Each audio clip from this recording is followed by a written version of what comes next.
So the typical way for installing a zipper into a bag is you sew directly over the teeth. That works. Another method is you want to take off about 1 inch of teeth. And the standard way, or the way that most people, I should say, do it, is they use nippers. And with nippers, you have to go directly down the center, a lot of force, and you have to basically break it in the middle. And at that point, you can pull off the teeth.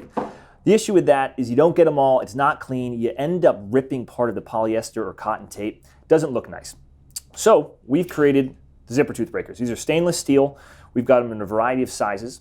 For your YKK and other generic zippers, we've got a number 3, 5, and 7. And for the Riri zippers that we stock, the Ferrari zipper, we've got the sizes 4, 6, and 8. And so what that refers to is this here is a number 6 zipper.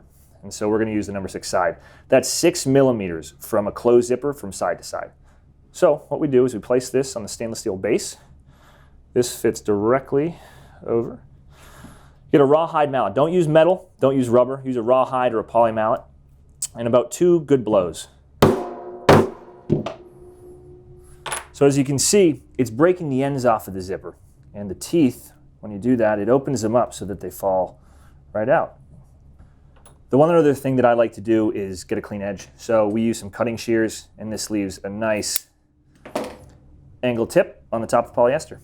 So that is how you use our zipper tooth breakers.